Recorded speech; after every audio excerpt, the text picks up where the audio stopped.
in addition to the concerns about the migrant flows from Belarus into Poland, we've seen Russian fly nuclear-capable bombers in Belarusian airspace. And then separately, we've seen what Russia describes as a significant increase of NATO flights over the Black Sea, some of which it's deployed its fighters to intercept. And then there's the ongoing ground buildup along the Russian border with Ukraine. So I wonder, do you see any of these things as linked? Does the Pentagon have any concern about them collectively? And then specifically, can you comment on the significant increase of NATO flights over the Black Sea? Does that match your understanding of NATO's recent missions? Thank you. For the alliance, Paul, I'd refer you to Brussels to speak to specifics with respect to any NATO-led operations. I can tell you that as a NATO ally ourselves, and certainly unilaterally, and you've seen us do this, I mean, we will continue to fly, sail, and operate in international airspace and international waters as appropriate. And we'll continue to do that. There's a couple of U.S. Navy ships in the Black Sea as we speak. And we believe that's an important principle to stand up for. As for your other question about linkages, I mean,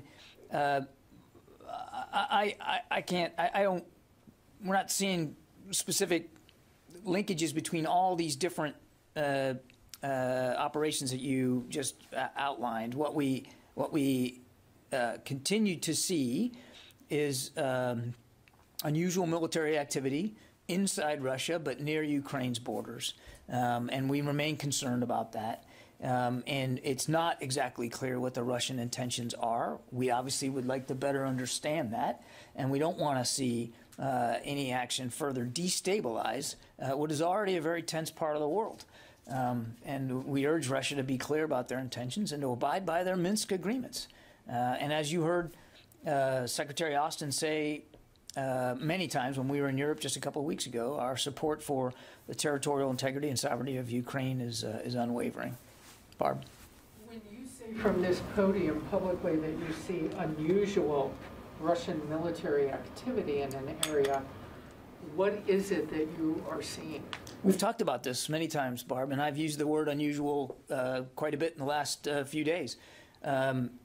It's without getting into specific assessments here, I would just tell you that it's unusual in its size and scope. And I'll leave it at that. Travis? When you say that, do you include the kinds of units that are there? Is that what concerns you, the kinds of weapons? And it's gone on for so many days and weeks now, and you have had the U.S. government's had interactions directly with the Russians. Why can't you come to an assessment of what they're up to? We are monitoring this very closely, Barb, and we are certainly doing what we can to better come to grips with it and to understand it. I'm not going to get into intelligence assessments here. I think you can understand that. And I'm not going to speak about specific units and capabilities. I'll go back to what I said before. It's unusual because of the size and the scope. And it's got our attention. No question about that. What I find, let me put it a different way. I would like to see the folks in Moscow get asked these kinds of questions and answer them honestly and transparently. That's not happening, though, is it? So we'll do the best we can to be as transparent about what we're seeing inside the appropriate lines of classification.